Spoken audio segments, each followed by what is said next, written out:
Good afternoon, everyone. Welcome to Loughborough University. My name is Duncan Depledge. I'm a lecturer in geopolitics and security here, based in the Politics and International Studies, which is one of the units that make up our School of Social Sciences and Humanities.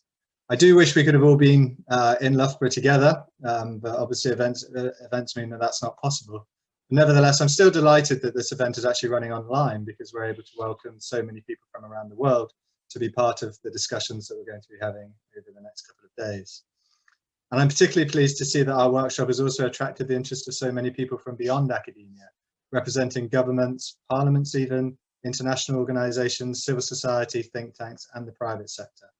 Above all, I think that really does show that the discussions we're having today, however academic the title may sound, is clearly important and timely to many beyond academic life as well.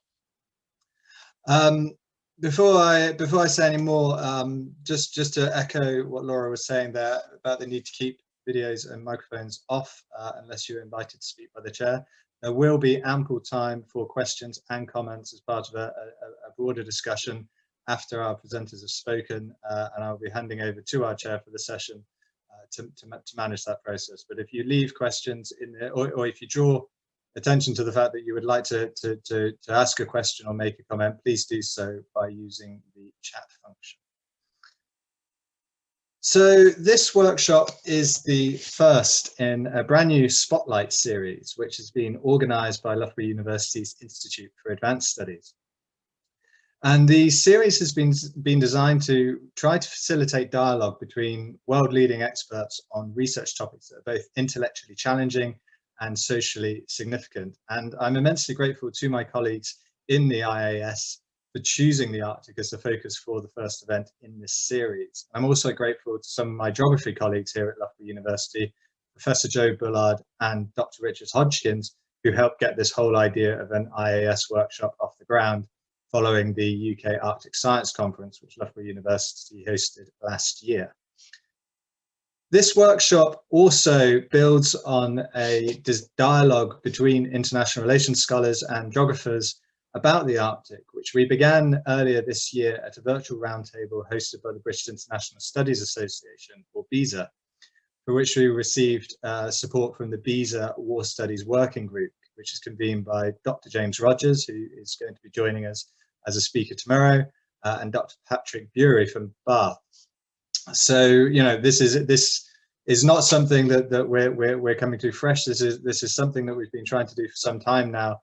And whereas on that occasion we were thinking about what security means in an ice-free Arctic, this has been an opportunity to introduce this idea of Anthropocene geopolitics to take that discussion further.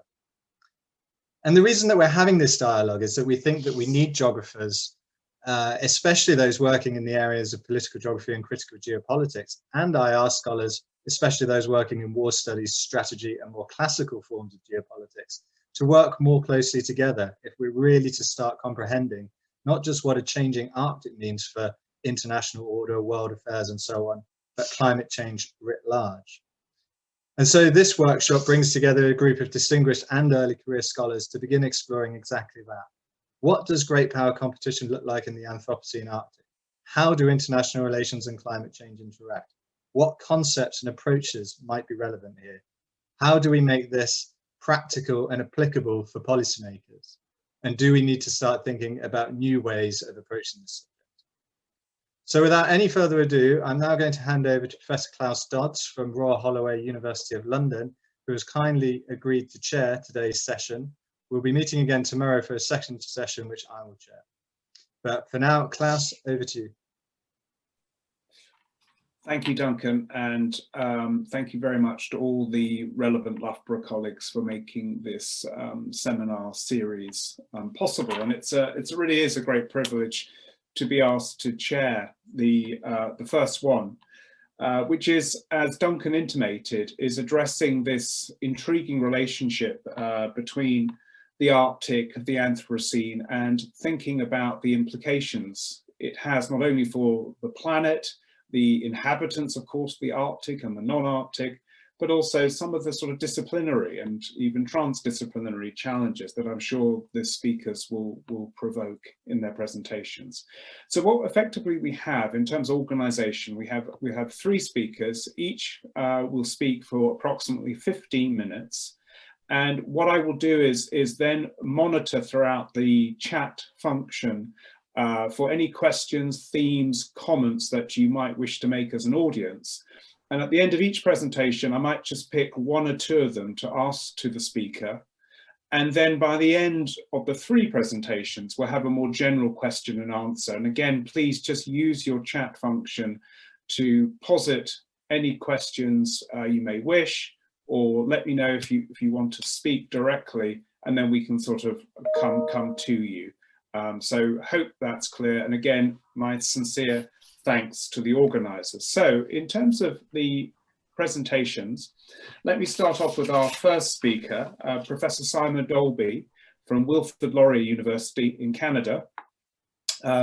Simon is a political geographer who has written, I think, for many years on environmental security, on the geopolitics of climate change, and most relevant, I think, to today's proceedings, his newest book is Anthropocene Geopolitics, which was published this year and which I had the privilege of being a reviewer. So I can tell you, if you haven't read it, you really should. It's a wonderful volume. So without further ado, can I open the floor to Simon for the first of our 3 presentations. Thanks again. Thank you, Klaus, and I much appreciate the plug for the book. It was a struggle to collect that material up and write, but it's a worthy effort, I think, in the end, as far as I was concerned. Let me start with that title, Anthropocene Geopolitics, because when Duncan kindly invited me to join you, he simply posed the question. He said, Simon, what is Anthropocene Geopolitics? So for the next 15 minutes, I will try and give you not a theory of Anthropocene geopolitics, but a few reflections on the implications of what happens if we juxtapose the terms Anthropocene and geopolitics. Starting with the most obvious point of all, which sometimes gets lost in this conversation, is that the Anthropocene is an explicitly geological term. Its origins, the famous outburst from Paul Crutzen 20 years ago now, and we don't live in the Holocene anymore. We live in the Anthropocene was the word that came to mind when he was trying to suggest that the sheer scale of the human impacts on the Earth system were such that we no longer lived in the stable conditions of the last 10,000 years, the so-called Holocene, in geological parlance, but we needed a new term to reflect the new conditions because the sheer scale of human activity was of such magnitude that we required to recognize that we live in new circumstances. His outburst led to a couple of short papers which basically have made the term stick. Yes, there's still an ongoing long-term conversation amongst the geologists about the technical criteria for the start point and whether it's an epoch, an era. I'll leave that aside. I think that the term has become widely used now. And it's significant because it focuses explicitly on the anthropos, that's us, as a geological scale agent. And I think the sheer scale of what is being transpiring forces us to look at the origins of this new entity or new series of entities which give us a new geological epoch. And of course, we really do need to look at the economic system, what we are producing, quite literally what we as humanity are making, or to be more precise, the industrial carbon fuel powered part of humanity are actually making. 30 trillion tons of stuff is one of the lines that's going around in terms of the new materials that we have transformed in the biosphere. We are making the future quite literally making production, building, changing around ecosystems in all sorts of dramatic ways. And indeed, this is a crucial component to the formulation of the Anthropocene. The guts of it, however, I think are worth reminding ourselves in terms of the climate change, particularly.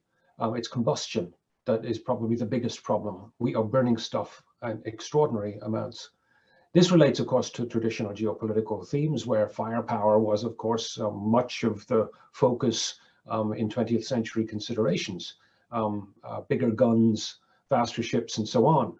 The ability to bring munitions to bear using, please note, combustion to do it. But far more important now, of course, is combustion in terms of powering our economies, our vehicles, most of our vehicles. We're beginning to change that at last.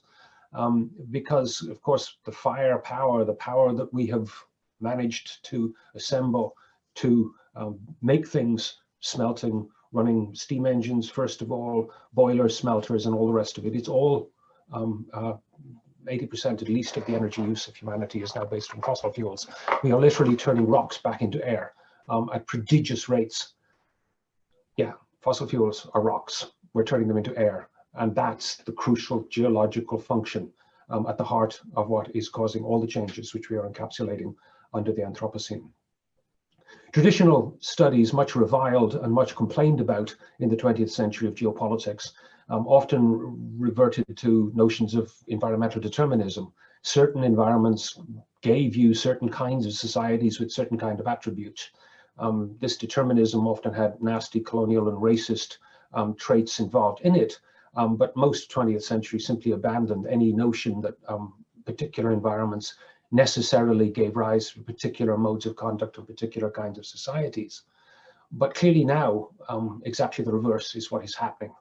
Rather than climates determining the kinds of societies that humanity generates,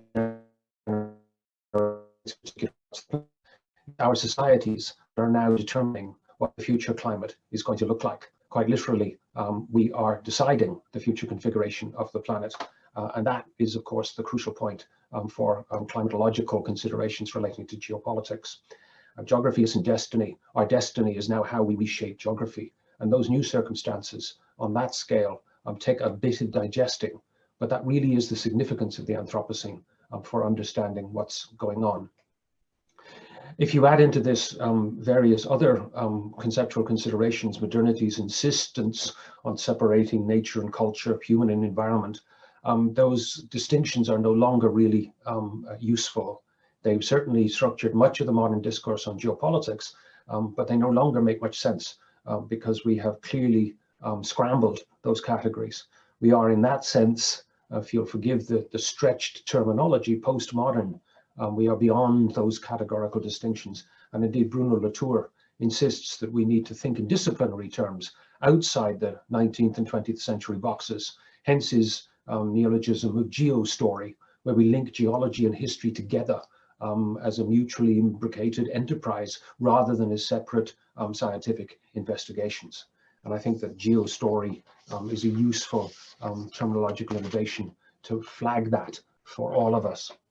More recently, we have been reminded of the vulnerabilities and the interconnections that are clearly obvious points for investigation in a world in which modern and notions don't work anymore. The pandemic has suggested all sorts of vulnerabilities for human health, but it has also suggested all sorts of vulnerabilities for how we are interconnected ecologically and economically.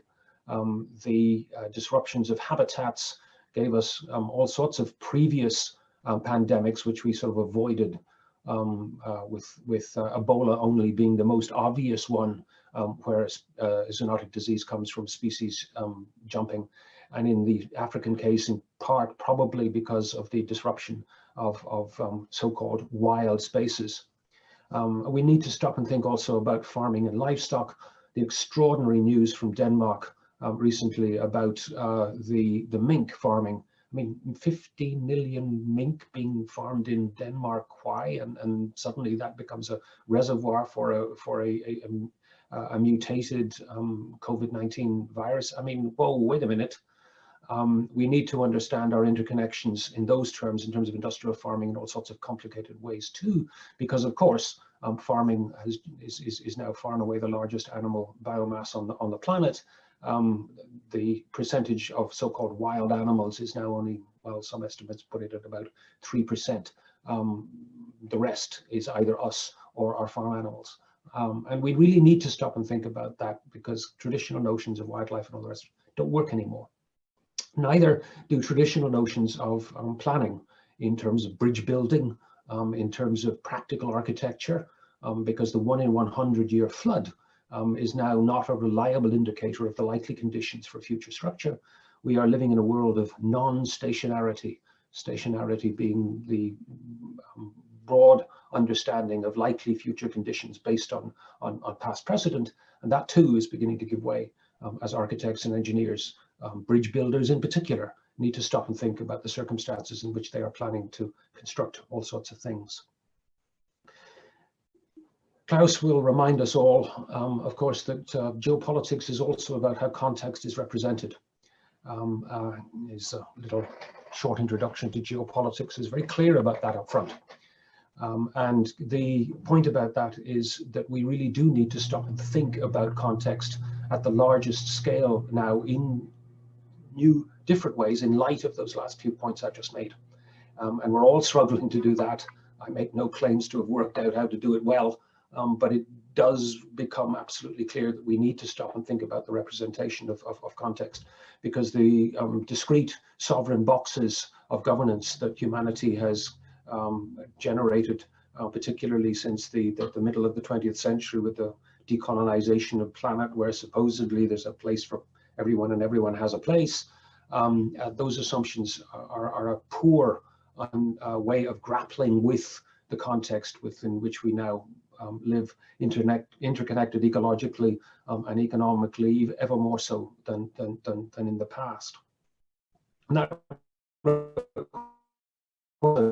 imagining the connections, we have to reimagine our consumption leading to their environmental change in all sorts of direct ways, but also crucially indirectly, simply because of the rapidly mounting carbon dioxide fraction in the atmosphere, which continues on its upward trend dramatically over the last few years. The implications in terms of how we think about many things follow on from that as being necessary to be reconsidered in new ways. My standard argument is we need to move from traditional notions of environmental protection to thinking about ecological production, quite literally what ecosystems are we assembling, and stop thinking just about protecting environments, because most environments have already been dramatically disrupted. There are all sorts of implications for quite literally what we make, but in terms of ecosystems, what we plant where, which species we move into what locations, where we dam rivers, all of those things are changing quite dramatically the practical ecological context on the small scale, but also inevitably on the bigger scale too, not least in terms of how we consider things like keeping it in the ground. Fossil fuel production has to be ramped down. Solar panels and windmills need to be ramped up if we're serious. Another crucial point that relates directly to the transition from fossil fuels to new energy sources. We, after all, are going to need energy to keep 7 billion plus of us alive in an increasingly urban planet. But we need to understand that while geopolitics may have focused on eternal verities, the supposed fixed geographical features which shape human societies, particularly in terms of climate change, we now face a situation where time matters hugely. What we do in the next decade or two makes a huge difference for the long-term configuration of the planet. And that is fundamentally different from traditional geopolitical thinking, where the assumption was, to sort of paraphrase Speakman in particular, well, the mountains are going to stay there. Yes, mountains may only move a centimeter or two a year, relatively speaking slowly, but an awful lot of other things relating to climate are going to change very dramatically, depending on how rapidly we manage to get off fossil fuels. Greta Thunberg understands that. If you're born this century, you intuitively understand that. And 20th century vintage humans seem to be having a terribly difficult time getting their heads around that point. And I think it matters hugely for the Arctic as well as everything else. Security is now not about more firepower. It has to be about dramatically reducing firepower if we are going to get into a situation where the climatological and other ecological circumstances are something akin to the Holocene conditions which have made civilization our history for the last 10,000 years. Yes, stop and think about that. Because clearly more firepower is exactly the problem. Combustion is coming back to bite us. It has made us powerful. It has generated all sorts of geopolitical rivalries.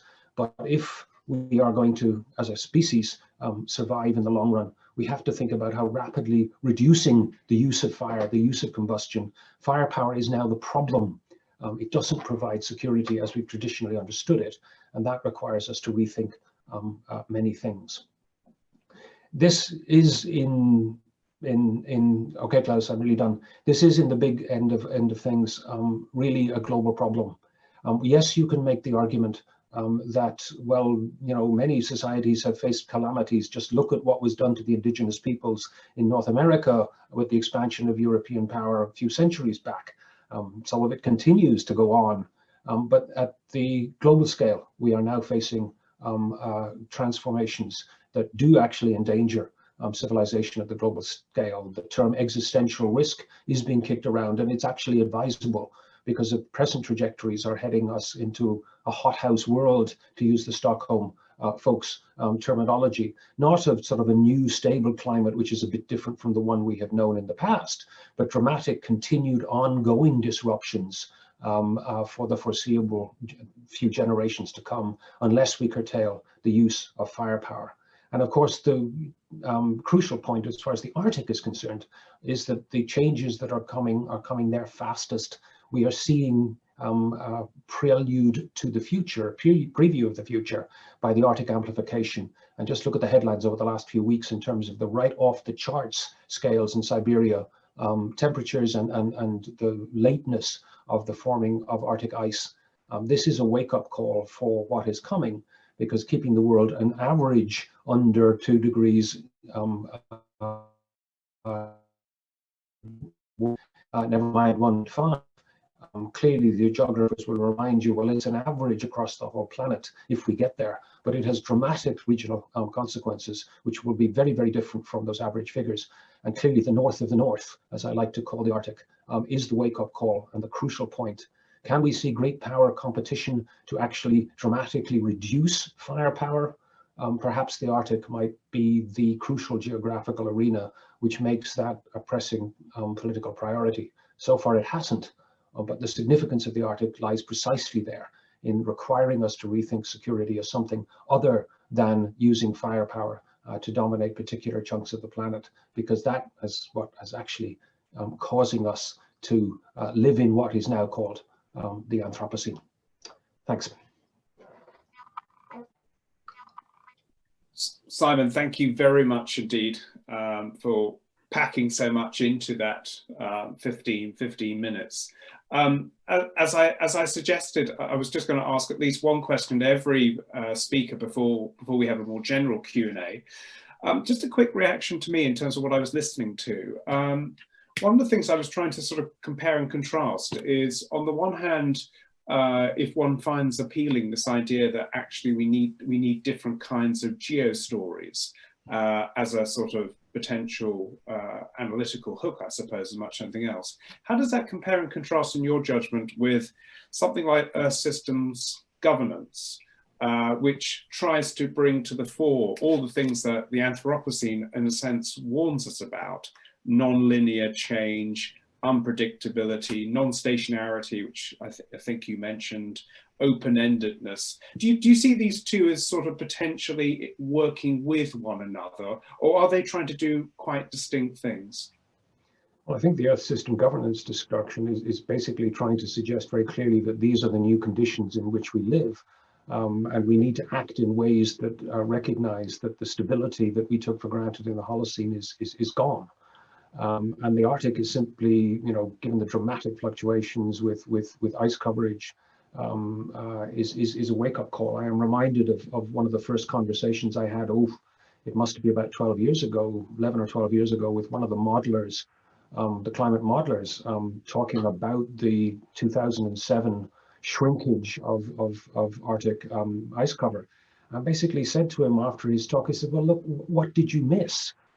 This was an anomalous event. And he turned to me and he said, look, there was a wind pattern blowing north off Siberia that wasn't in any of the models. And it wasn't in any of the models because there was no record of wind patterns ever doing that before.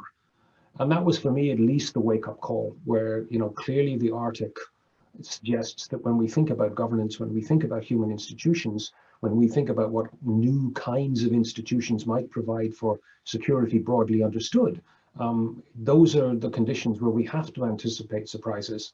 One could then go on and argue, well, yeah, but that's what the military has always been doing, but mostly the military hasn't been anticipating this kind of surprise. And therefore, we need to think differently about how it is that we do governance going forward.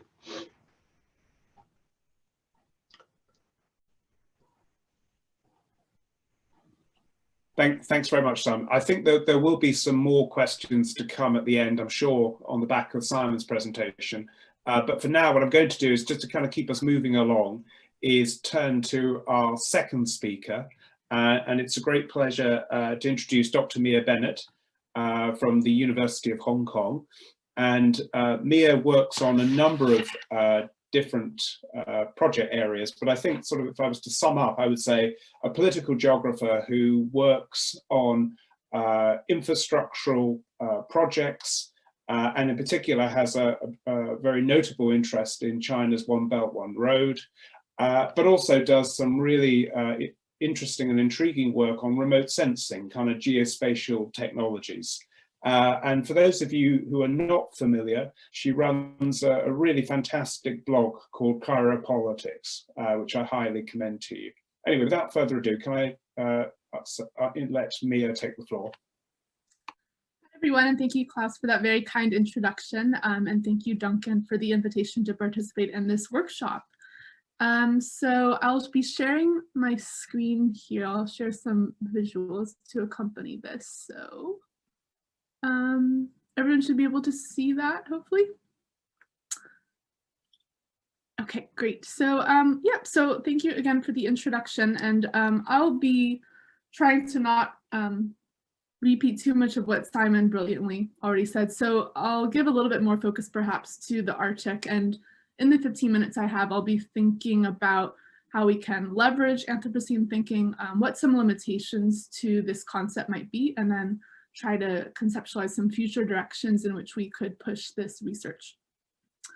So to start off with, I would say that humans for a very long time have tried to represent the world around them in 2 dimensions, whether in the form of maps painted on the walls of caves or in the form of early maps of the Arctic, which have all tended to flatten the 3-dimensional world that we inhabit into 2 dimensions. And within that kind of 2-dimensional flattened view of the Earth, I would say that geopolitics has conventionally been described or explained as how geographical factors influence international relations in a very basic sense. And in this conceptualization of geopolitics, though, and in how it's been typically practiced, I would say that there's some limitations or methodological traps, perhaps, to how geopolitics has been construed. So first of all, many of the influential geographical factors have historically been tended to be imagined as mountains or plains or rivers, oceans, anything found on the surface of the Earth, if you will. Second, I would say that geopolitics, both as it's been examined by academics and also as it's been practiced, has largely tended to privilege relations between sovereign nation states, as Simon mentioned.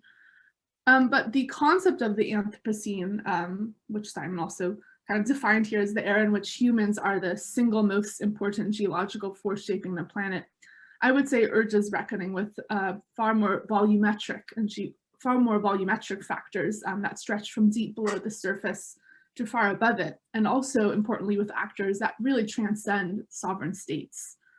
So I would say there are 2 opportunities that are offered by thinking with the Anthropocene, and that it facilitates critique of more than surface level phenomena and more than just nation states. So with regard to more than surface level phenomena, some factors that we're increasingly thinking of as more geologic might be these kind of earthly features that are crustier, icier, wetter. In other words, more material and volumetric, whether that might be the seafloor, sea ice, or oil and gas deposits. Then with regard to the actual politics or relations between different groups of people, various scholars have argued, among them Simon, that by entering the Anthropocene, society has left the era of geopolitics for the era of geological politics. So one could say that if power relations in the era of geopolitics involved control over terrain, then power relations in the area of geologic politics rely upon control over strata, from under the Earth's surface to all the way up into the atmosphere. So if geopolitical power in the 20th century depended on the ability to project control over that said terrain, turning it into the political technology of territory, in the area of geologic politics, control over the strata allows states and other actors to instrumentalize territory in a much more vertical and volumetric sense. So we have here perhaps the transformation of kind of two-dimensional territorial politics into three-dimensional geologic politics, with the whole strata of the Earth and the various layers of the atmosphere being the new objects of political manipulation and control.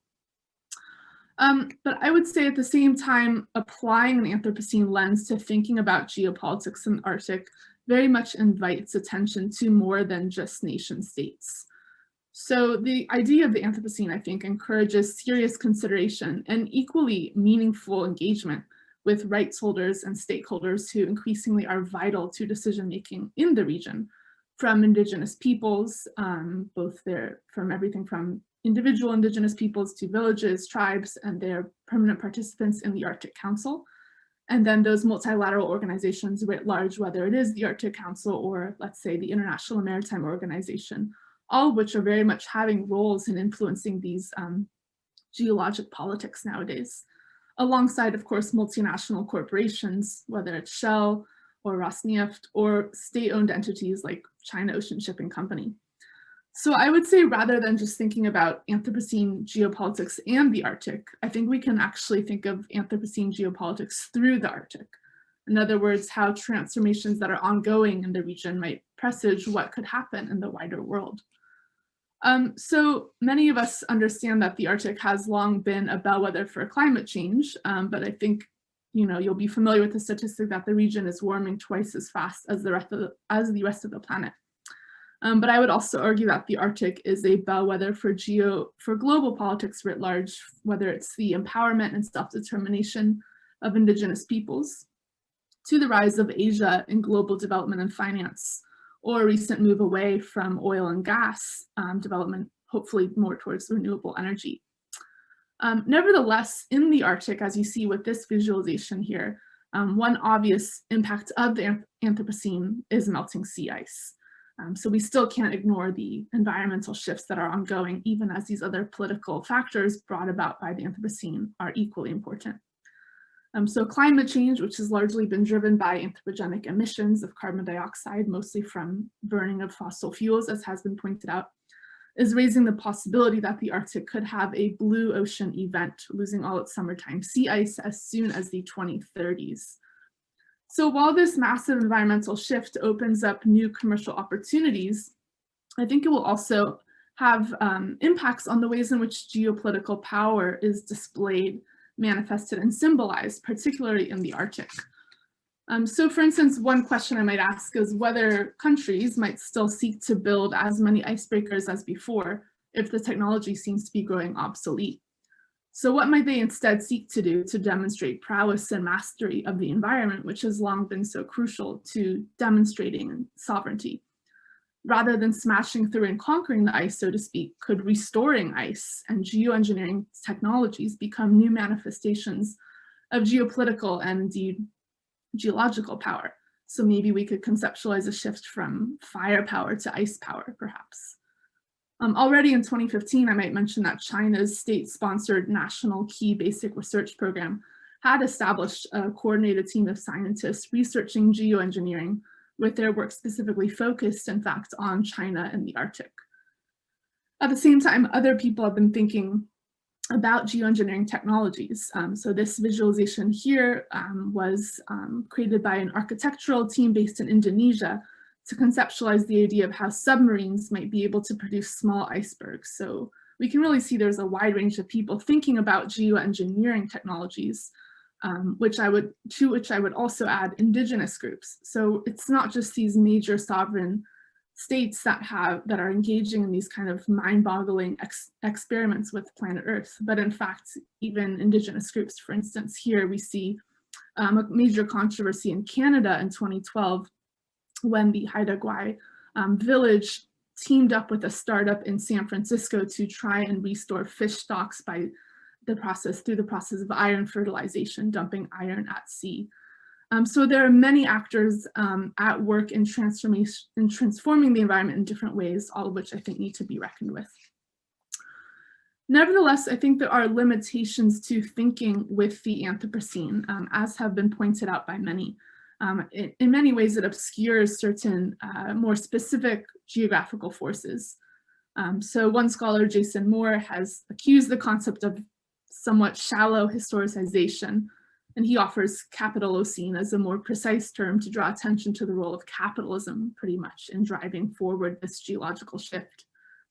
Donna Haraway, for her part, has suggested the Cthulhucene to get at the messy entanglement of humans with one another and with nature. And she argues, we've never been individuals, we are all lichens now. So for all the ideas that the Anthropocene provokes, I would say that in its universalizing and totalizing aesthetics, it hides how specific forces, be they industrialized nations, oil and gas majors, the United States and Europe, as you see in this chart historically, but yet more recently, China and other Asian countries, bear responsibility for carbon dioxide emissions. So in this, I think this draws attention to why we still do need to concentrate on how activities bounded within the two-dimensional borders that have divided the planet since at least the Treaty of Westphalia have in many ways engendered some of the problems that are now requiring collective action and responses that transcend these very borders. Nevertheless, even if not everyone bears responsibility for the Anthropocene, since we are all living in it, we must find ways to work across the borders that still separate us. So Anthropocene thinking can be depressing and grim, but I think it can also point out that as we're all in this together, we will have to find a way out of it together too. So moving to some future directions for thinking about Anthropocene geopolitics through the Arctic, I think there's three ways I might highlight. Of course, the actual possibilities are endless here, but three I could highlight for now, which are already being pursued to varying degrees by scholars and artists, scientists, all working together. I would say three directions could concern technologies and materialities, imaginaries, and identities. So with regard to technologies and materialities, I think a rigorous embrace of Anthropocene geopolitics would combine geography, which is the study of earth writing, or how people represent, imagine, and relate to the planet, with geology, or the study of the earth itself. And a lot of Anthropocene work, I think, is already really excitingly going in this direction, thanks to increasing interdisciplinary projects and conversations and workshops such as this very one. I would say that there's also, I think, just a greater willingness and understanding on both sides of the human physical divide of the urgency in doing this kind of work. One other scholar I might draw attention to is, of course, Nigel Clark, who focuses on fire and fire power, as Simon has very rightly brought up, going all the way back to when humans first discovered combustion. And I think thinking about these kind of elemental transformations to the planet is really crucial. So not only thinking about how we've transformed the planet, but then thinking about how we conceptualize regions such as the Arctic. So we might want to consider here the relationship between politics and the very technologies humans have used to make sense of the planet. And I would just add here that it's worth underscoring that two of the defining markers for the Holocene, which serve to delineate the boundaries between the geological stages within the Holocene, are ice cores. And yet in 5,000 years, it's possible that all of the world's ice could in fact melt away. So if that were to happen, we lose this repository of geological data that's really been integral to our understanding and representation of the world past and present. Not to mention, as you see on the right, the foundation of so many ways of life that have carried on and depended on the ice for tens of thousands of years in the cryosphere. So that brings me to my second point here, which might be to think about the imaginaries of the Anthropocene, both in and beyond the Arctic. And here I think very much I liked the idea that Simon brought up of geo-stories. So one recent study I came across, published by a team of Swedish authors, identified three main Anthropocene discourses in how IR scholars are discussing the, quote, new environmental realities, quote, end quote, that global politics faces. So those three discourses are the endangered world, the entangled world, and the extractivist world. I would say that all of these worlds exist, but these are still worlds represented from the outside, from people generally somewhat safe from climate change and the lived realities and risks that the Anthropocene poses. I think we should try harder to try and interrogate how the Anthropocene, and especially the Arctic, are in fact imagined from within. And frankly speaking, I might ask whether this concept of the Anthropocene, which some might say is somewhat hubristic in its centering of anthropos, or man, really has meaning to people who have always lived close to the planet in all of its earthly, icy, and watery dimensions. Here we might benefit in looking to differences and similarities perhaps with indigenous cosmologies and worldviews, which have always tended to view the world as a place in motion, not one that's in fixity. And they've long understood that there never really was so much stability to the environment to begin with. So this brings me to my third and final point, which is the need to think about the identities that different actors assert, which are also placed on them in the Anthropocene. So while certain countries are certainly geological agents, such as industrialized nations like the US and China, I think in fact, they sometimes tend to assert themselves as geological victims. So China, for instance, in its Arctic policy expresses that the natural conditions of the Arctic and their changes have a direct impact on China's climate system and ecological environment. And yet this policy doesn't detail China's own contributions to greenhouse gas emissions and the like that are very much reverberating through the region.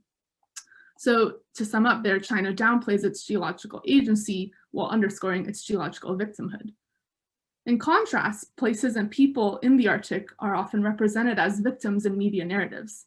And yet for all the drama and angst of the Anthropocene, I would say some of these individuals might want their stories of resilience, adaptability, and empowerment told too, so that there might not be just examinations of great power politics in the Arctic, but great adaptations as well. Thank you. So I will end it there and I'll stop sharing. Thanks, Mia, very much. Perfect timing. I just about to put my finger up and you were already finished. So I'll put my finger back down again. So perfect. Mia, rather than I ask you a question, I've actually had one from the participants. So let me just ask this question directly on behalf of Abby Tingstad from RAND. What types of governance mechanisms might be needed in the context of geoengineering? And perhaps we could just keep with your Arctic focus if you wish, but I leave it open to you. Yeah, thank you, Klaus, and thank you, Abby, for the question. That is not something I admit that I've given a lot of thought to, about the kind of governance mechanisms that would be necessary for geoengineering. But I think if I were to just kind of brainstorm out loud, it might be worth having a kind of working group in the Arctic start to contend with this issue. I think it would fall within the remit of the Arctic Council, given its direct connection to the environment and to science. But I think at the end of the day, it's something that's going to be very difficult to monitor and regulate, given that so many of the experiments could occur in these commons, whether it's in the ocean or in the atmosphere.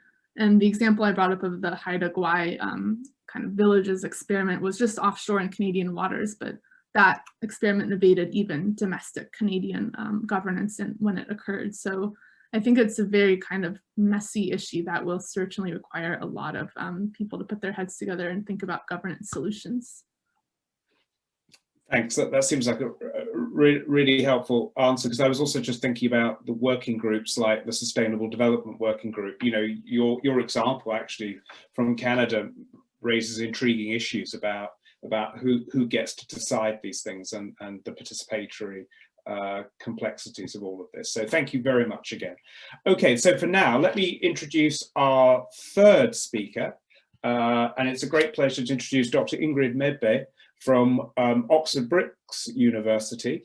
And Ingrid, amongst other things, has written extensively on Arctic identities and has done some really interesting, fascinating, actually, comparative work involving Canada, Norway, and Iceland. And I'm really delighted to have her as our third speaker. So without further ado, Ingrid, the floor is yours. Thanks, Klaus. And I also want to say thanks to both Duncan and Caroline for inviting me to contribute to this. I'm going to be continuing on some of the themes already raised by Simon and Mia, and discuss some of them a little bit further. So, like Klaus said, in my work, I've been particularly interested in Arctic identities and really wanted to draw attention to people and specifically the people enacting political practices or the kind of performers of performative politics in the Arctic. And my aim has been to enrich our analyses of geopolitics and practices of power by focusing on practitioners and the ongoing making and unmaking of geopolitical relations. And I will sort of work along the same lines today as well, but I want to go a little bit further and suggest that we need to today fundamentally rethink some of our concepts of both geopolitics or great power competition, as is the topic tomorrow, and of the Anthropocene. So let me start with the latter. I both like and dislike the term the Anthropocene. I think it's in some ways it's a beautiful term, but it's potentially quite elite. And like the Arctic, it is a term of Greek origin. It is to Arctic residents an externally imposed term that might not necessarily resonate beyond the so-called ivory tower. And so I teach the Anthropocene. I teach Anthropocene politics. My students read some of Simon's work, and the students really enjoy it. But they can't, or very often they can't define the Anthropocene before we start. It's not a term that we use in necessarily everyday speech. They will feel much more confident talking about, for example, climate change or environmental issues. And I think this is significant. If we're really talking about shifting our ways of thinking and engaging, then using terms that resonate with people is of crucial importance, I think. So I worry sometimes that the term becomes, or potentially can become, a bit of an intellectual exercise. It's interesting to think about, but it doesn't necessarily register as important in the kind of day-to-day. And I fear, perhaps most importantly, that it can alienate those whose lived experience that we are here interested in when we're talking about the Arctic and Arctic geopolitics. But perhaps these are just worries. The counter-argument, which I find articulated really well in work of, for example, Noel Castry and in Simon's work as well, is that the Anthropocene should, and in some ways, in precisely its kind of alien newness, it should force us to look at ourselves too from a different angle. So be that as academics or as engaged citizens, that we are people in a multi-species world, to harken back to Donna Haraway, who was just mentioned too. But staying with my discomfort a little bit, I think it's worth remembering that the Anthropocene, of course, is a geological epoch, and as Catherine Yusuf has recently articulated really powerfully, geology too is, and I say too because we know this about geography, which is my own discipline, but geology too is a discipline intrinsically entangled with colonialism, with racism and slavery, and we can't move forward without reckoning with this past either. What are the categorizations, what are the erasures enacted in the name of the Anthropocene today? And on that note, the imperative imperative in the Arctic context, Indigenous authors such as, for example, Zoe Todd, Kyle White, have highlighted how the concept of the Anthropocene itself can be a new form of colonization, of extraction of knowledges, and of universalizing across difference. White calls for a non-Western and non-Enlightenment approach to time, whereby we come into conversation with pasts, presents, and futures that are all co-constitutive, that are all ongoing. And Zoe Todd and Anya Kangisa have recently written on the importance of staying with the local, allowing for difference and diversity beyond human, non-human divides. And I think this resonates with the mention here of geo stories as well, that however universally anthropic it might seem, we need to stay also with the hyper-local and the relational to effect the necessary change that we're talking about here, that the Anthropocene is not universal, neither in its causes nor its effects. So that's a long way of saying that I think we need to be careful in how we apply the Anthropocene and critically. What does it all mean for geopolitics and specifically for the Arctic? And as I started saying, I believe that in order to engage fully with anthropogenic climate change as well as geopolitical relations, we need to acknowledge the diverse people and peoples involved at all levels, recognizing political agency beyond the kind of high echelons of government. And we need to work towards inclusion of a wider set of voices, also in so-called geopolitics. But in the context of the Anthropocene, we should broaden this and say that, in fact, we need to also pay attention to and recognize the agency of the non or more than human. And Klaus here has written beautifully on the materiality of ice as one example. And there's no doubt that this lens is necessary in Arctic geopolitics today, but that it really always has been.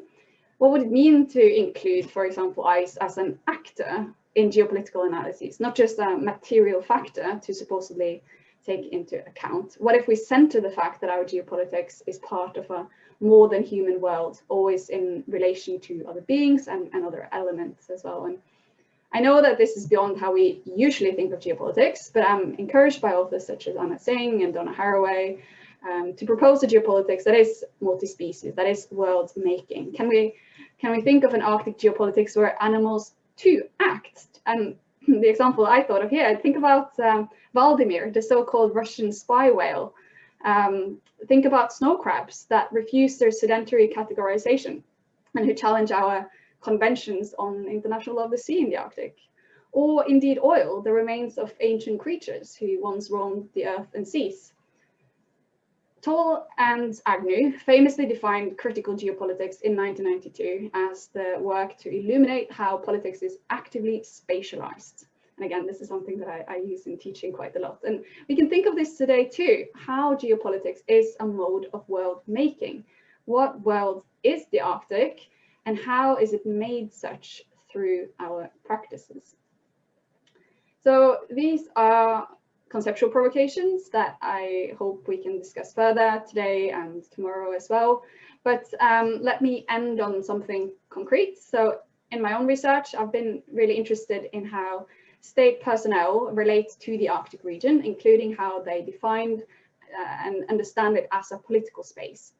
And what that research has shown is that the so-called state too is made up of practices that spring from or they come from embodied subjects whose emotions, experiences, hopes, fears all interweave at once. And I'm currently looking at the peace building initiative, the Barents Cooperation, launched in the wake of the Cold War in 1993 to improve Russian-Nordic relations. And it does so through so-called people-to-people contact, through grassroots level activities, sports tournaments, music events, and so on. But increasingly, this peace building is also about environmental questions. So shared environments, but also shared challenges. On the prosaic level, issues such as waste recycling bring together people from across borders that would not otherwise have met. Relations that later inform foreign policy too. But importantly, relations that are not just between two individuals, but between spaces, between environments and communities all at once. So yes, there is absolutely no doubt that the Anthropocene or climate change certainly will profoundly and dramatically change the Arctic and with that geopolitical relations in the region. But I think we can't really approach those changes with the same analytical lenses that we've used to date. If anything, these have proven inadequate time and time again. So I would argue that we need to include a wider array of actors, human and non-human, and a wider set of spaces and relations to not only understand the present, but also move forward towards a future that we want. Because fundamentally, I think that as analysts, as academics, we do have a role to play in the Arctic discourses that develop what and who is the Arctic, who is heard, who is not. What do we want it to be? If we continue this narrative of so-called great power competition, do we not risk potentially overseeing other going-ons in the region? What does not fit into that frame, the relations and developments that have not yet been theorized by political scholars and analysts? So I think that we can, and I think we will and should in the next hour, discuss specific political developments, risks, technologies, and so on in the region. But I hope that we can do so in a critical spirit. I think the Anthropocene as a concept really requires us to think anew and again. So, thanks. Thanks, Ingrid, and thank you also for keeping very much to time as well, the presentation. Just a quick question, Ingrid, to you, and then before I open up the audience, because the questions are starting to come in. One of the things I was intrigued by with your idea of world making is whether you see certain kinds of non-human objects or living beings as more hopeful or more deleterious to a future Arctic. So for example, you know, the porcupine caribou is often cited as being absolutely integral to those who do not wish to see drilling in the Arctic National Wildlife Refuge.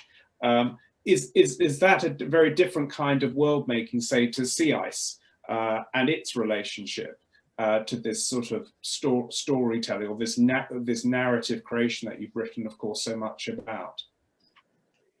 So I think if we start talking about it in that way, we're already sort of imposing very human normativities, right? We're sort of assessing creatures or elements or whatever it might be from our point of view. So according to our political schema or what we want to achieve or not. And certainly there are strategic reasons why someone would want to perhaps highlight certain beings in this multi-species world over others. There is no doubt about that. But I'd be hesitant to try and draw those normative lines. I think that there's a politics to this that doesn't necessarily speak to, or it goes a bit deeper, I think, than those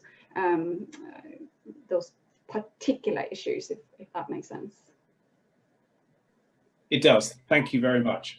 Okay, so as I said, thank you again, presenters, for really getting us off to a sort of cracking start. What I also promised to do was to start to look at the chat for sort of questions that are coming through from our participants. And I'm going to go back quite early on to pick up on Tim Riley's point that he posted to us, which was, and I'll just read it out again: can technology help in replacing guns and ammo, in inverted commas, as a form of security in the Arctic, i.e. overcoming difficult geographies and vast distances by its inherent characteristic of virtual connectivity? So can I just invite you, panelists, to tackle that one to start us off? Simon, do you want to go first? Do you have a view on that?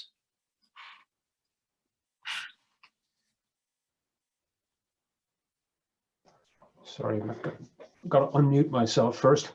I'm not sure I do have an opinion on it phrased in particular, you know, in those terms. I mean, clearly technology and our understanding of the Arctic matters now in ways that are very different from what it did 50 years ago because of things like satellite monitoring and so on. We understand what's going on up there a little better than we used to. I think that, you know, one of the things that is worth emphasizing is that while we talk about great power competition in the Arctic, mostly, despite arguments about Crimea and various other things, Russia and most of the other members of the Arctic Council have mostly collaborated on Arctic things. I mean, it has not been a source of any kind of military confrontation that really matters. Yes, the US Navy sends frigates and destroyers up there every now and again, and the Russians and them play their usual games of well, sort of what should we call it, maritime dodgems or whatever. You know, just that's what navies do for their own entertainment, it sometimes seems to me. But the point about that is, I think, worth emphasizing is that mostly it has been a venue of cooperation. You know, the upshot of my talk would really be, well, you know, can we actually use the Arctic in geopolitics terms as sort of a venue for cooperation which spills over into the reduction of firepower and both in military terms and in terms of the use of fossil fuels?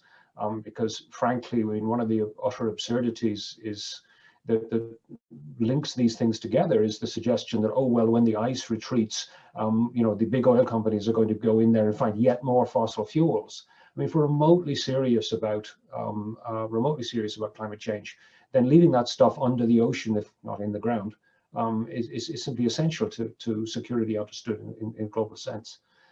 Maybe we can have a competition there to be virtuous. Is that wishful thinking? From many traditional understandings of geopolitics, obviously that's completely wishful thinking. But the implication of the whole Anthropocene formulation, or the various other formulations that Ingrid has so nicely summarized, is precisely that we have to think differently.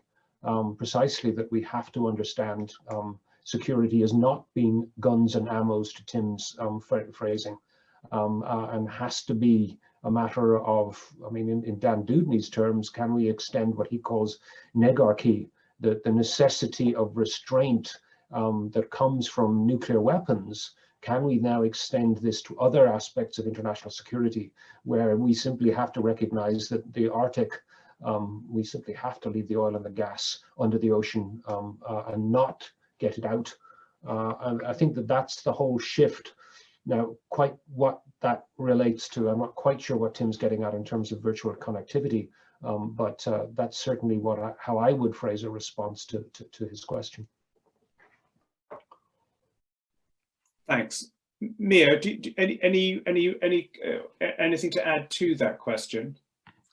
Sure. Yeah. I mean, I thought the question was quite interesting and provokes a number of different potential responses. Actually, what came to mind is thinking about, well, whose security are we discussing in the Arctic? Is it that of territorial states, or are we thinking of security for individuals? If you ask people in the Arctic, I think big questions for them are often about food security, about the longer term environmental security and stability of the land and sea and ice that they inhabit and call home.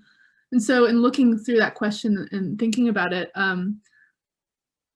it just kind of, for whatever reason, brought to mind Claudio Oporto's work on looking at GPS technologies and how these are used by Indigenous people in the Canadian Arctic now to navigate when they're out hunting, right? So I was thinking about guns and what are they used for in the Arctic. It's not just about defense, but also just for people to sustain themselves.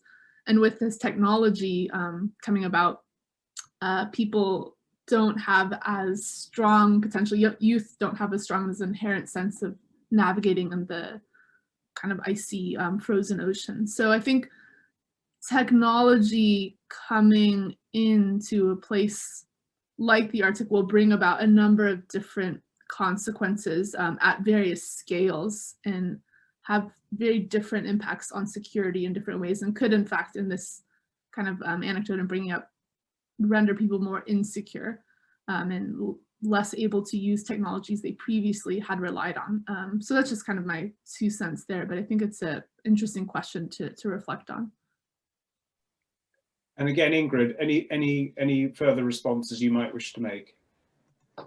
Yeah, just briefly, I just wanted to say I love Simon's idea of kind of positive spillover, that the Arctic can actually spill over in its peacefulness in some ways. And I think, I'm not sure if this is what Tim meant, but I think there is an excellent point there in terms of, some of the geographical challenges forcing technological innovation in the Arctic that could also be beneficial elsewhere. And I think we've all seen that now with the current COVID-19 crisis, that we've all learned to use virtual meeting spaces more, and in some ways that could provide an opportunity. I mean, the Arctic is a huge region, and so in order to actually successfully cooperate in the way that both states and other actors, organizations in the Arctic do, including Arctic Council meetings that have now also moved online, there's a lot of learning taking place there that could really beneficially, I think, be transferred elsewhere. And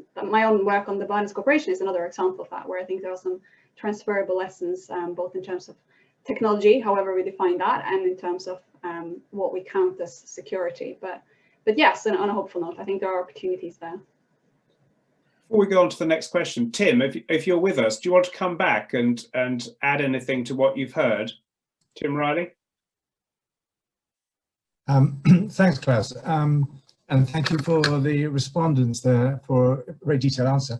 I'm really addressing it towards the policy people here, the question of technology. What I'm saying, first of all, in terms of Sino-Russian relations in the Arctic, the biggest beneficiary of technology is strategic. It is the time and space savings over the vast distances of the geography of the Arctic, which is appealing to them and makes containment of China and to some extent Russia in the Arctic very, very difficult. The second point about virtual connectivity was linked to that in terms of physical containment of Sino-Russian activities in the Arctic. The virtual containment is very difficult, or rather physical containment is one thing, but if there's an alternative of technology which allows virtual connectivity between Sino-Russian activities, say in the Pacific Arctic and the European Arctic, then we have a problem. The idea of connectivity then, I'll give you an example, would be the idea of a gas OPEC, perhaps becoming real in Northeast Asia between China and Russia and Japan and South Korea. The point about that is it makes sense of Putin's statement that he wishes to link the Arctic with the Western Pacific and with the Indian Ocean. If you are doing virtual swap deals of gas through a Northeast Asian gas hub, LNG, then you can see what he means by virtual connectivity and the problem of the economic as well as the physical containment of China and Russia. On the point of governance, I fully agree with Mia's point about how you have to go from the top to the bottom and even look at space. One of the ideas that the Chinese are entertaining and keeping very quiet is Belt and Road Initiative as an economic governance mechanism that would challenge the governance of the Arctic Council, which I think is very dangerous.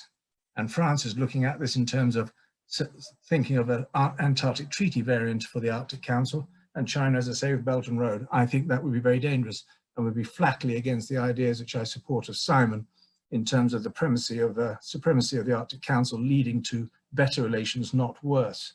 So I think those would be pretty much the main points I would make. And finally, from Mia's point of view, the idea that I think as a civilization, we are looking at mitigation still, and the Western view of policymakers in the Arctic. In fact, indigenous people, the Chinese and the Russians, are most certainly looking at it in terms of adaptation. And one can clearly see the benefits of technology in helping that strategy of adaptation undertaken by Sino-Russian activities in the Arctic. So that's the real broad thrust of time and space, overcoming geography physically by virtual connectivity, and what it means geoeconomically as opposed to geopolitically.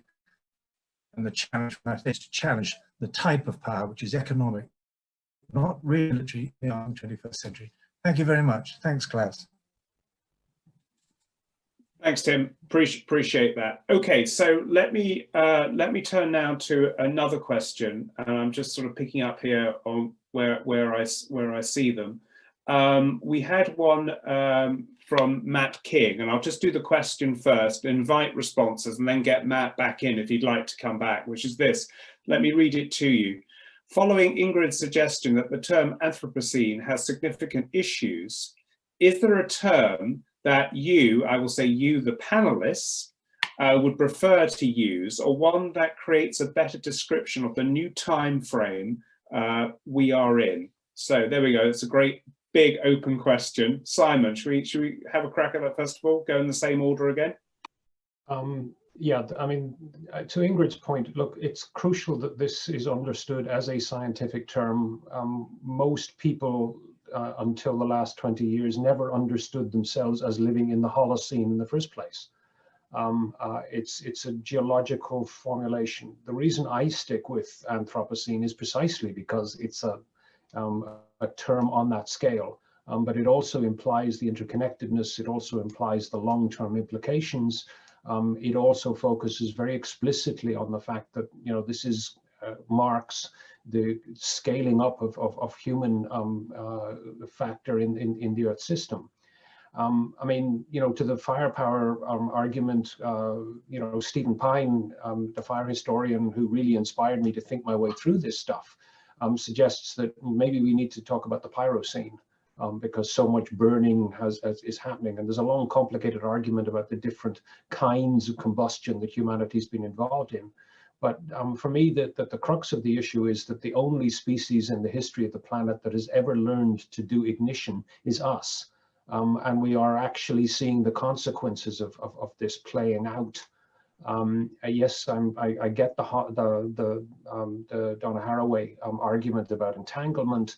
I particularly like Jarvis Grove's argument about living in the Eurocene, where the real acceleration and the consequences of the disruption are as a result of European colonization. But yet it doesn't actually get to the prehistory of the Anthropocene, because in fact one can argue that if you go back through the whole discussion about early impacts of farming and combustion in particular, to Ruddleman's arguments, suggesting that in fact, if humanity hadn't started agriculture 7,000–8,000 years ago, with the trace amounts of methane and carbon dioxide, we would actually now all be sitting, well, actually we wouldn't be here at all, because there would be piles of glaciers sitting over most of where we're zooming into this meeting from, because we would be in a new ice age. And in fact, the Holocene is an artificial, accidental construct of humanity. And it's because of that long debate that the understanding the sheer scale of the human impact needs a word. No, it doesn't relate to lots of activists who want to talk about climate change. To Ingrid's point, it's just intuitively not obvious to many Indigenous peoples at all. And I mean, here we simply have this epistemological difficulty about what fits in one's knowledge system doesn't necessarily fit in another. And this is why it's very important to be sensitive to the limits on each of these terms. But, well, I mean, scholars and policymakers have to figure out, well, how do you translate from one episteme to another in these discussions?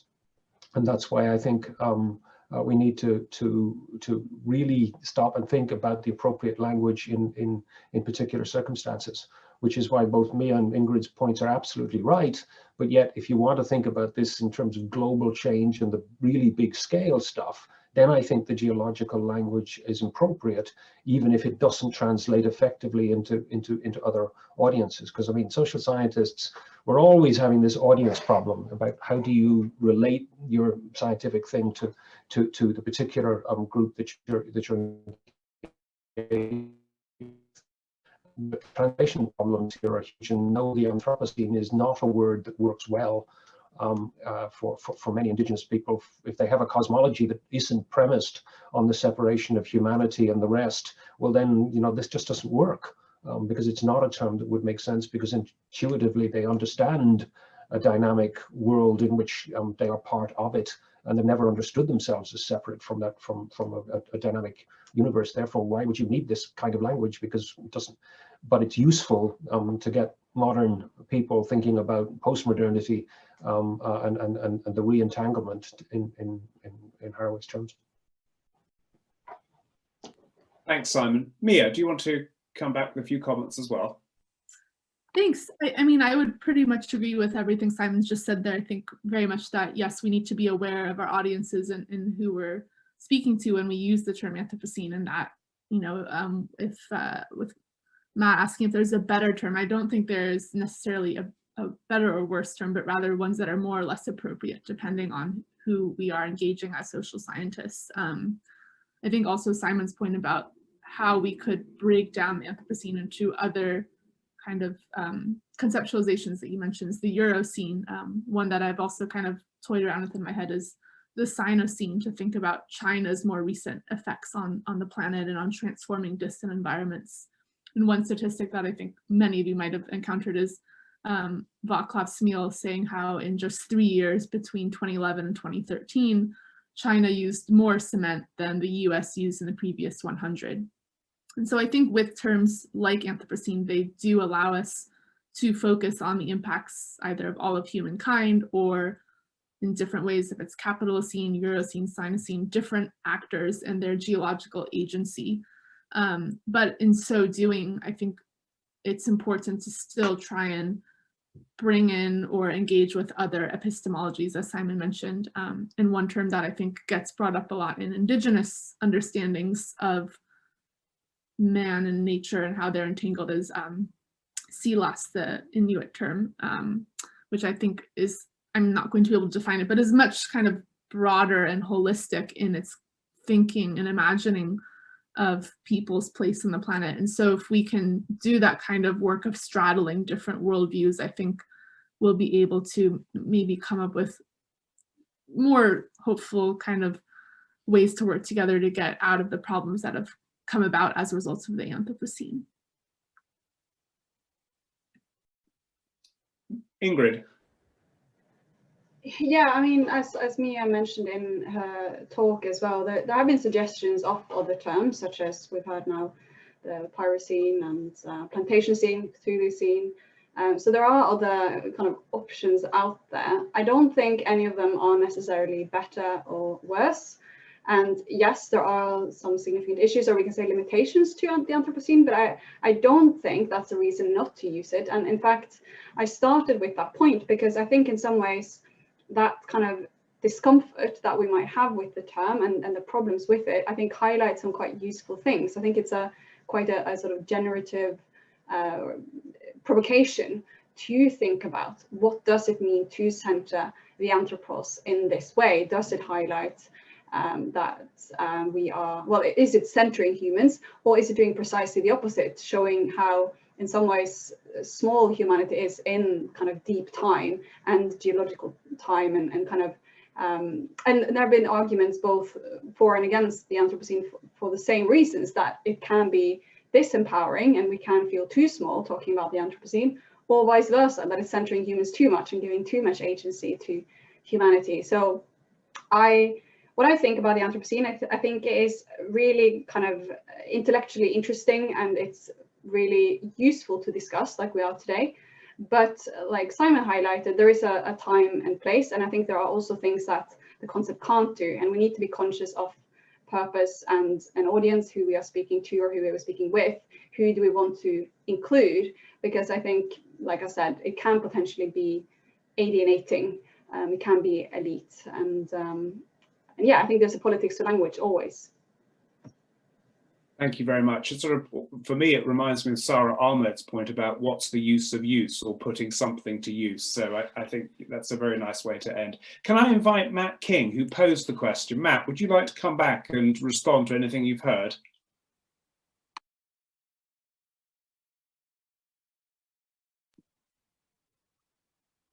On the assumption Matt is still with us. I don't know, because a number of people I know had to leave for teaching. So I don't know if Matt is still with us. He just typed in the chat there. Oh, I'm sorry. Thank you for taking the time to answer it. Well, I'll assume Matt is content with the answers heard. I'm going to invite Eric Boyd to pose his question, just because he and I were on the chat, and I thought it'd be easier for him to ask his own question rather than me badly frame it. So, Eric. Yeah, thanks, Klaus. I kind of badly framed it myself in the chat.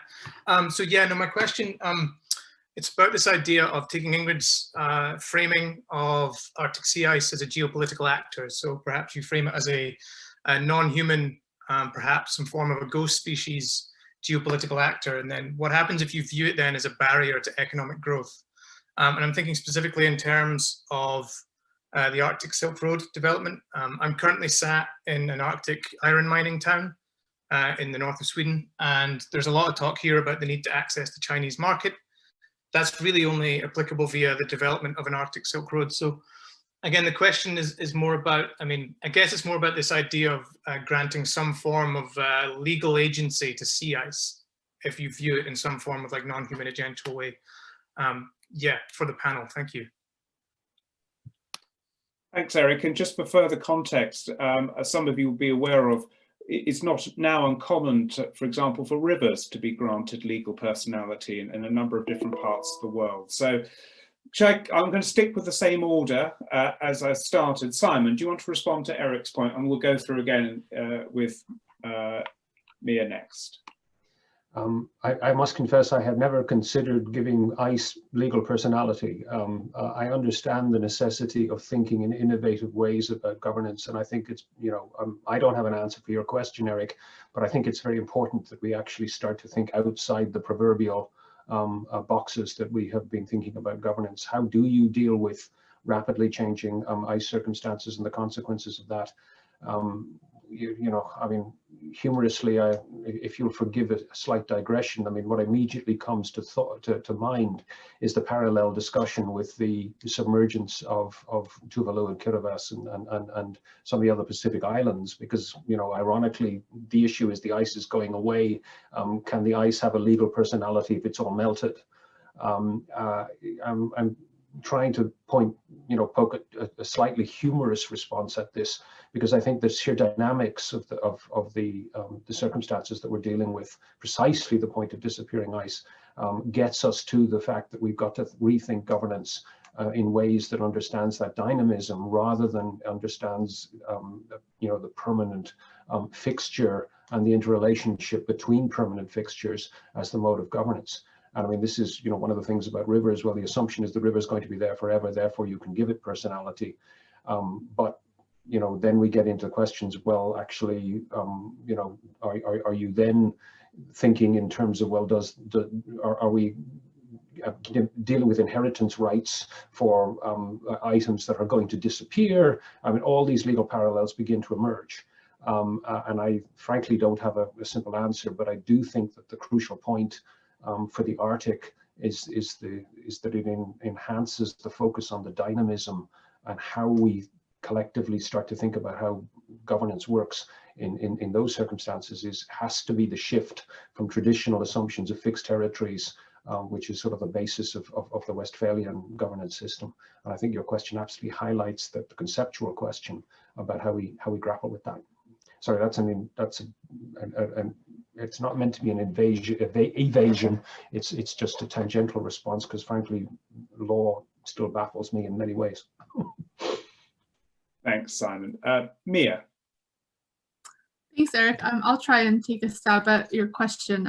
First of all, I'm guessing you might be in Kiruna, which I think, cool. Well, it's a fascinating place, and I think would be one where there definitely should be a workshop on Anthropocene held at some point in time, given that the whole town's being relocated a couple kilometers south because of the subsidence due to mining, right? So fascinating kind of transformations to the strata below there. And actually, I visited Kiruna last year and had a chat with one of the managers at the mine who was saying, you know, it was a boom time at the mine and they're producing a lot more iron these days. And he said the reason for that is China, and that China had is trying to clean up its acts and burn kind of higher quality iron basically in its steel mills. So it needed the high quality iron that Kiruna can provide. So thinking about those long distance, I think, connections economically and environmentally is really fascinating. But to go back to your question about sea ice and its kind of legal agency, its economic agency, as you mentioned in the chat here, or barrier to economic development. One thing that comes to mind is the United Nations Convention on the Law of the Sea and Article 234, which some of you might be familiar with, but what this article states, going back to when UNCLOS, as it's called, was signed or ratified in the 80s, was that in ice-covered waters, coastal states could enact stricter environmental regulations. So the debate now is whether, if that ice becomes seasonal or if it's completely gone, as many watery areas now are facing, does that article still hold up? In other words, is there still a basis for stricter environmental regulations? So I think that is going to bring up a lot of questions that, me not having a legal training, obviously, I don't know how that will be resolved, but certainly something interesting that legal scholars and UNCLOS will have to think about. And then lastly here, I did think that the written question was really quite fascinating, because indeed, Arctic sea ice has been framed as a barrier to economic development at sea, but the loss of ice on land, and permafrost thaw in particular, is really problematic for industrial activities on the land, which depend on ice roads, on there being a kind of solid foundation on which to do construction work in winter.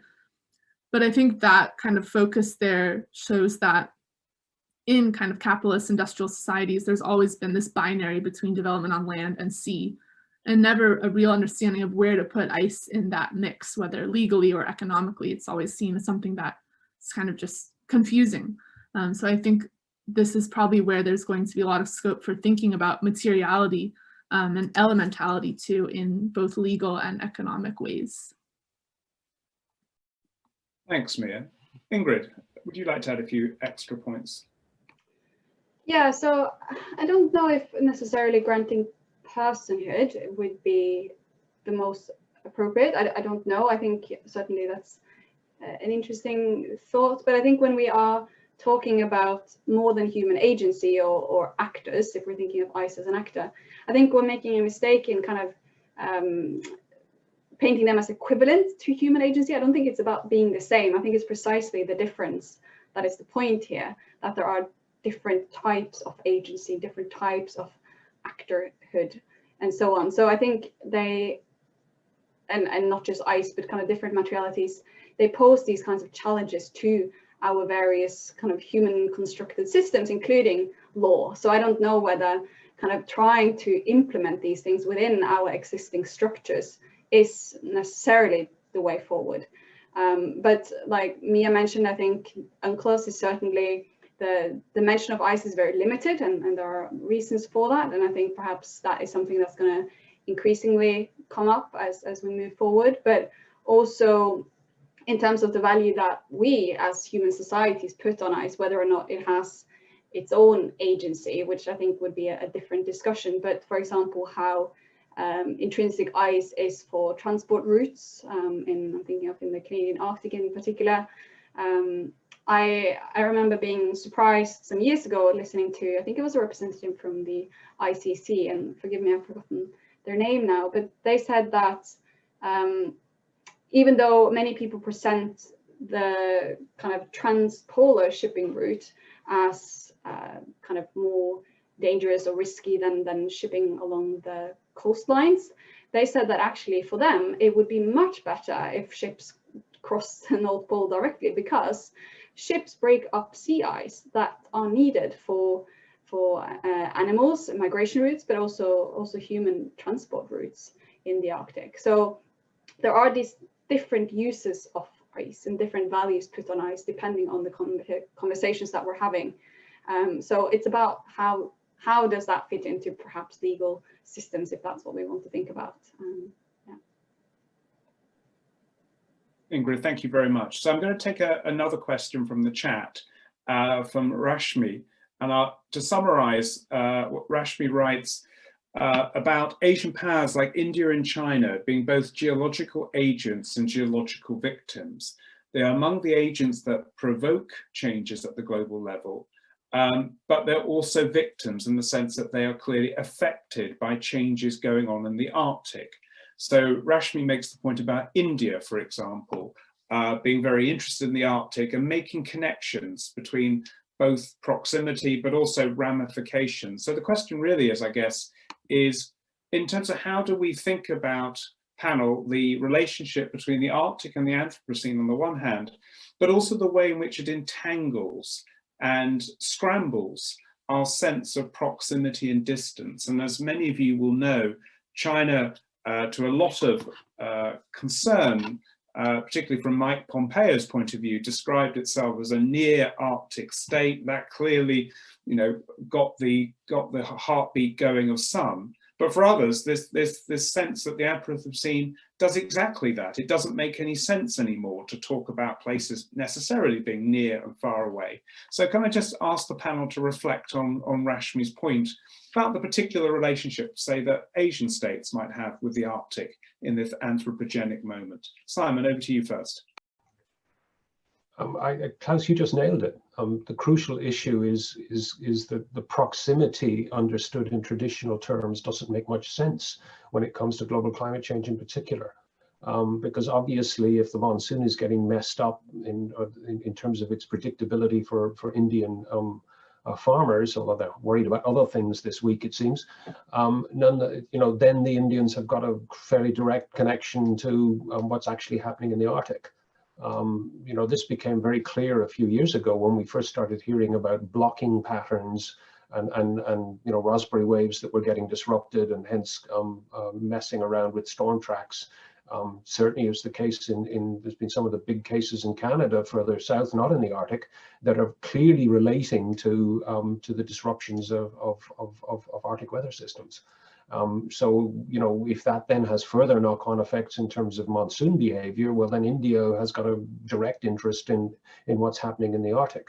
And I think that, you know, your point that proximity doesn't matter on a lot of these things in the ways that the traditional mapping of this that may be worrying Pompeo and other people, the geography is out of date hopelessly. And we need to update our understanding of an interconnected world rather than one with sort of spatially separate entities that then enter into some form of confrontation. That's the old understanding of what geopolitics was all about. But the whole point about the Anthropocene is precisely that those notions of proximity may simply be misleading us to not understand the interconnectedness that is the crucial new dynamic context in which we have to think about. And the maps lie insofar as the maps are hopelessly out of date, if the geographers will forgive me that whole joke. The point is the dynamism and the interconnectedness. The teleconnections is a word that's increasingly emerging in the discussion of these things. And the real geopolitics that may matter now may be more to do with that than it has to do with the traditional geographic understandings that are brought to bear within the region. Thanks, Simon. Mia, would you like to pick up on anything? Yes, thanks, Rashmi, for your question. I think you bring up a really interesting point here of how do we perceive the Arctic identities of Asian states. And here it'd be great maybe if Ingrid were to pursue her work on Arctic identities further and also perceptions of them, as you point out. I think it's interesting to see in your comparison here how China and India are actually, I would say, perceived very differently in the Arctic. India, I would say, doesn't really have the same profile, of course, as China in the Arctic. But even then, one of the first kind of Arctic conferences I ever went to was in Delhi, of all places, and people were very perplexed as to why there would be a conference there. But it was in 2013 in the run-up to India, along with China, Singapore, Japan, and South Korea, and Italy, as Phil's pointed out, becoming observers in the Arctic Council. Right? And so India, when I was at that conference, I learned that there's all sorts of scientific work going on. India has a research station in Svalbard, as does China, and they were able to find things such as traces of fertilizer from farms in India in, I think it was in beluga whales up in the White Sea. So really incredible teleconnections that Simon mentioned. But nevertheless, I think there are these particularities and specificities with how Asian states in the Arctic are perceived differently. And here I would suggest engaging with Klaus's work on polar Orientalism, right? So how China is seen as this kind of threatening other in the Arctic, whereas India might seem more benign, and how that's wrapped up with all sorts of other narratives about these countries in broader global politics. The last thing I might mention here is, I think the Asian countries in general, besides being potentially both geological agents and victims, is that they also they're part of the cryosphere with the third pole, as China likes to often mention, or Indian actors as well, in the Himalayas, which are home to the third largest single source of ice outside the Arctic and the Antarctic. So I think it would actually be interesting to kind of seriously engage with the connections in lived experiences of people in cryospheric realms, and not just think about kind of why are Asian countries in the Arctic suddenly, but actually what are the real similarities that there are and differences as well in kind of these icy worlds. Thanks, Mia. Ingrid, would you like to add anything further? Yeah, so I mean, as I said at the start, my work has been on Arctic identities and how state personnel talk about Arctic identities or perceive them. And that includes also having written a little bit on how the Asian states were perceived when they joined the Arctic Council as observers back in 2013 by some of these Arctic states. And very often it was highlighted that they were geographically further from the Arctic and therefore may or may not have less sort of legitimacy as Arctic actors. But I think what we are increasingly seeing, and this is certainly the view presented by those respective governments, is that it's not about proximity in terms of meters and kilometers, but rather about those connections. And I think, as Klaus just said, that kind of scramble, or in Simon's word, teleconnections, John Allen has written about topologies over topographies as well. And I think these are useful terms to think about how places can be connected despite proximity. And again, in my own work on Iceland's Arctic identity, which is an Arctic state, but not an Arctic coastal state, because they are mostly south of the Arctic Circle, very often there, they also articulated their Arctic identity as connectedness because of oceanic currents. So it is that kind of being affected by Arctic systems, oceanic currents, but also weather patterns and so on. And this is also in many ways the kind of basis that the UK makes its claims to having a role to play there. In addition to, of course, scientific contributions, thinking also of Scotland's Arctic position, kind of highlighting that they are further north and therefore have a northern identity. Estonia recently looking to apply for Arctic Council observer status on the same basis of northernness. But yeah, I think there are some, and maybe this also comes back to the original question that we started with around connectedness of the Arctic kind of spilling over. I think it is prompting us to rethink geography less as flat, as Mia talked about, but also about those connections and relations. Brilliant, thank you. Rashmi, would you like, if you're with us, would you like to come back and in terms of anything you've heard thus far? Thank you very much for taking time and answering these questions. Yes, we're really interested about how monsoons are affected by the changes in the Arctic. And some of us in India also look at the differences and similarities about the community lifestyle in Himalayas and the Arctic. So how the communities in Himalayas, which is, as it was mentioned, the place that carries the highest amount of ice and snow outside the North and South Pole.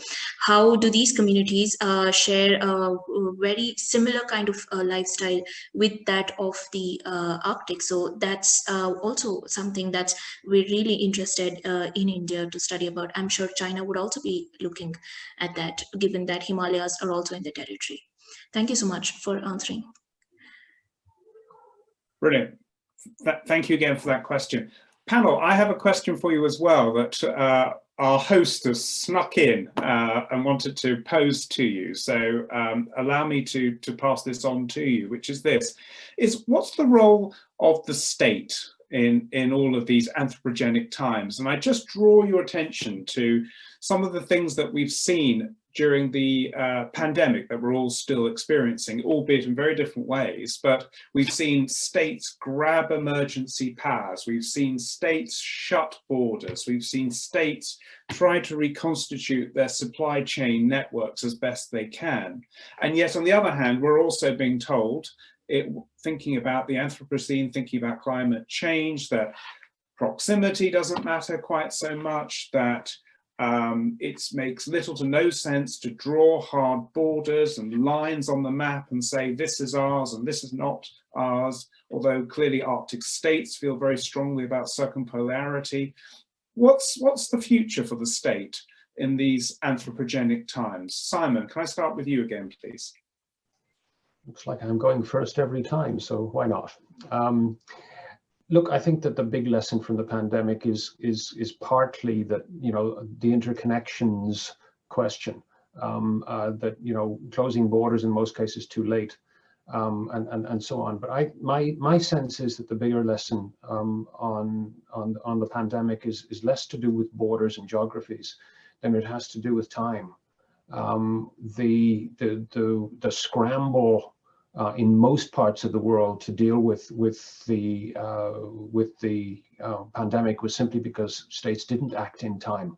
The ones that did, and I'm thinking Taiwan and Vietnam in particular, last week when I checked, 97 million people in Vietnam with 35 deaths. For the first few months, they held it to one poor guy that eventually died. Because they acted in time, they thought this thing through, they anticipated it because they dealt with SARS and MERS and various other things, both those states. What worries me most probably about the Anthropocene in general, not just the Arctic, is this complete failure to anticipate in entirely predictable future events which endanger populations in all sorts of ways. If there was a wake-up call on thinking seriously about the future, surely it was this pandemic. But we're not thinking about security in terms of long-term prevention. We're not thinking in terms of the state's role as anticipating long-term future dangers. And that, I mean, the pandemic was entirely predictable. If any of you had watched any of the global health discussion for the previous 2 decades, we knew that pandemics were coming. We know that they will come, and the lack of preparation on this was stunning. In Canada, the global pandemic monitoring system had apparently been closed down because somebody think, oh, we don't need that. Extraordinary lack of awareness of the dynamic, interconnected world in which we live. That's just to repeat my answer to your previous question. The maps of autonomous spaces where this is ours and that's theirs, and we argue about precisely how to draw the line, is not a mode of thinking that is engaging us with the interconnected world, with accelerating change, because that's what's happening, particularly on the climate change thing. And this whole mode of governance, failure to think ahead, failure to anticipate, seems to me to be the lesson that we really need to learn as scholars and as policymakers, because the world is changing rapidly, and we've been caught napping in most parts of the world with the pandemic. Let's not be quite so badly caught napping on the climate change thing, please. And the Arctic should be the wake-up call on that one. Thanks, Simon. Yes, and sorry for just repeating the order, panelists. I'm just not clever enough to sort of jazz it up. So, Mia, can I ask you to be yet again our second responder? Well, I'm quite glad that Simon went first there, and I think I'll just build on what he said about. I think he brought up an important word of the state's role in anticipating a lot of these transformations to public health or to geopolitics here. And I think that's this sort of anticipatory geopolitics and the ability of a state to kind of foresee what might be happening on the horizon and act on it is going to be crucial in the Anthropocene. And I would say there we might start to see, if we're not already, this kind of split between democracies that operate on these very short electoral time cycles versus, let's say, a more autocratic country like China, which is able to come up with these 5-year plans or even set these centennial goals all the way out to 2050, or declare that it's going to be carbon neutral by 2060.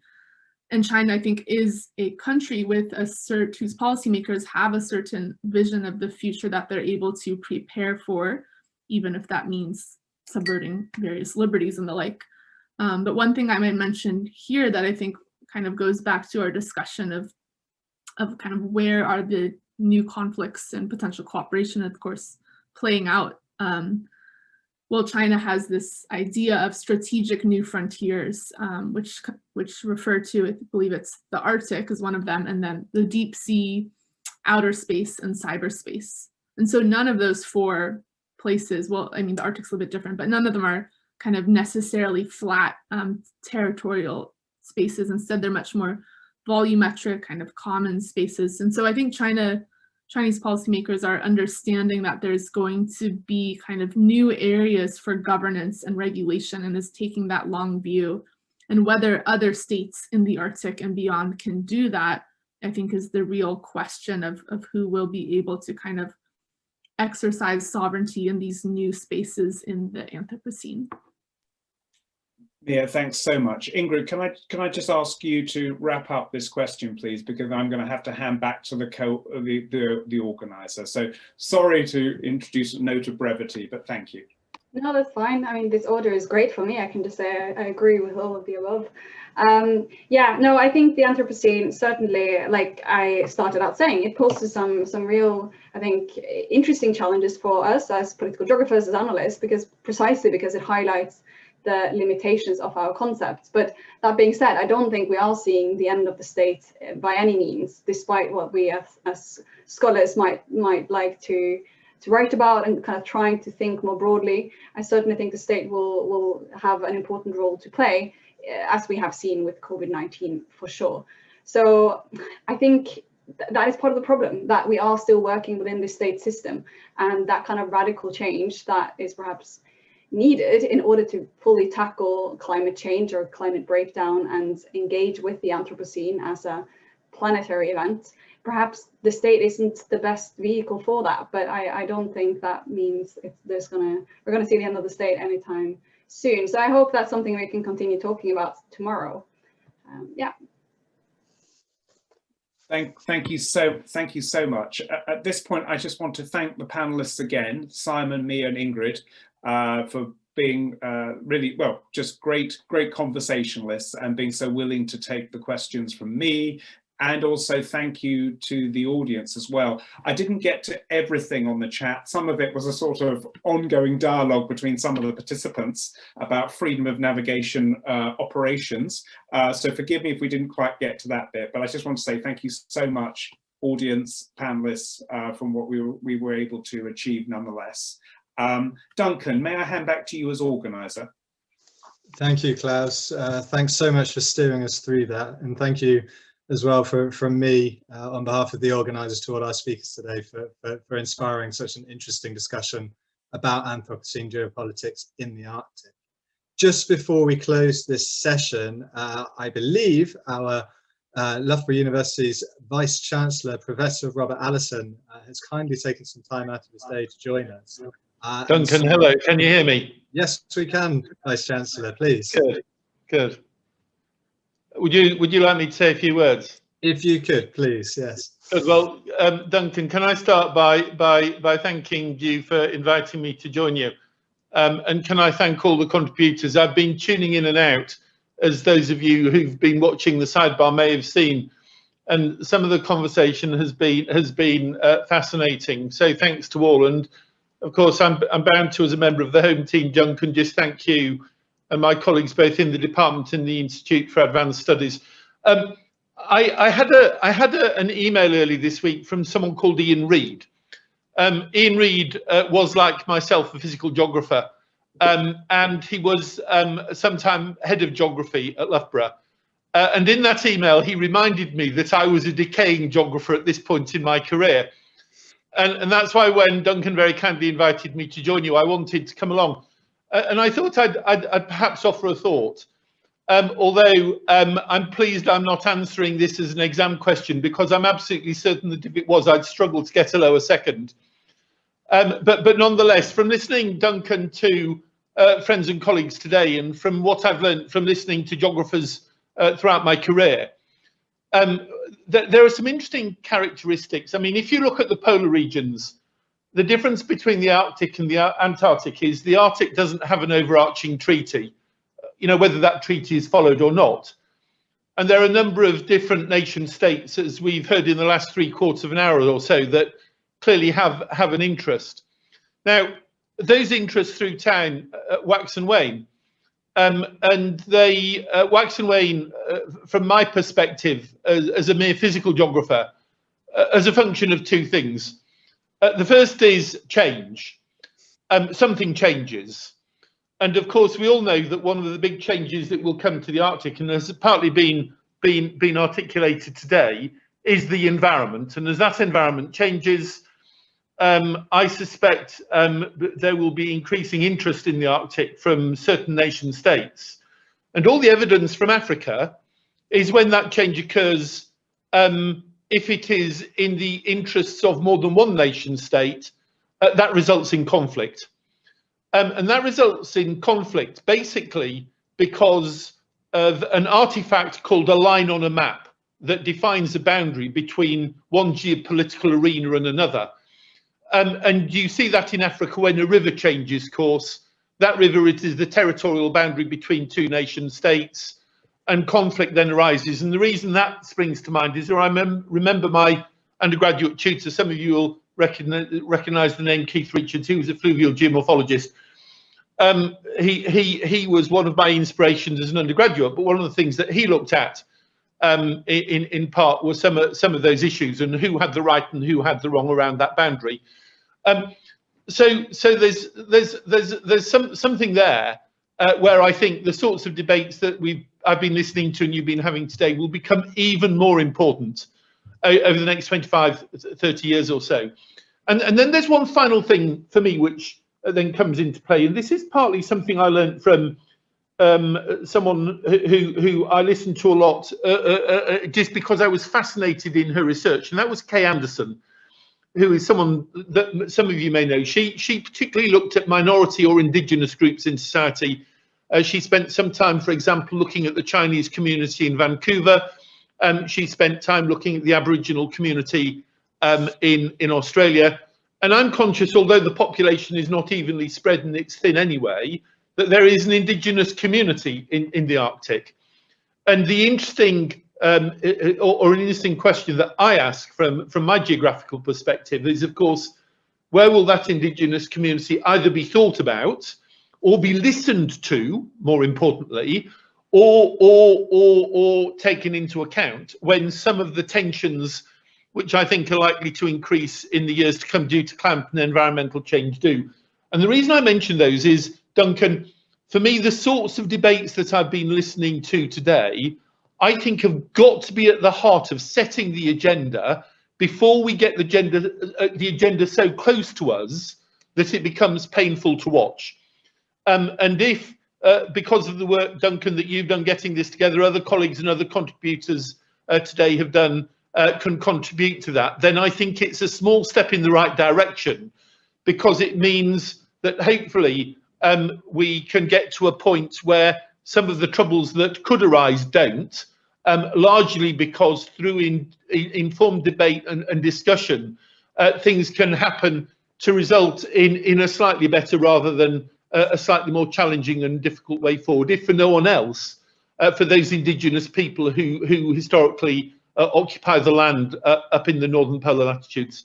So thank you to all. Duncan, thank you particularly for allowing me to do my best to display a little bit of my geographical past in offering one or two thoughts. And can I hand back to you to close and to bring things to a conclusion? Thank you very much indeed. Thank you for those thoughts, Vice Chancellor. We really appreciate you taking the time out of your day to join us. And I think you've actually set us up very nicely for part 2 of this workshop tomorrow, where we'll be getting into a more concrete discussion about great power competition in the Anthropocene Arctic.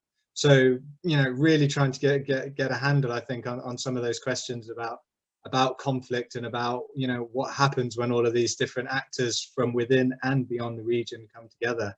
And of course, by bringing in the indigenous peoples there, you remind us, as Ingrid did earlier as well, that when we do talk about great power competition, we also have to be mindful of the things that may be excluded as a consequence of focusing on those kind of headline stories. So with that, we'll bring this session to an end. As I said, tomorrow we'll focus on more on what the Anthropocene means for great power politics in the Arctic and beyond. And I think in that context, one of the provocations of the Anthropocene and the idea that we are now making the world that we live in is that in security terms, we must take an interest, if not actively intervene in the world beyond our national borders. But of course, this is an incredibly complicated thing to do, especially when things like sovereignty and non-intervention are still such key principles of international relations. So one of the questions that I'd ask everyone to think about ahead of tomorrow is that even if we recognize the Anthropocene, how can or should we intervene in it? And with that, I'll just say that we'll be reconvening again tomorrow at 1 o'clock on Zoom for part 2 of this workshop. And in the meantime, I wish everyone a good afternoon. Thank you very much.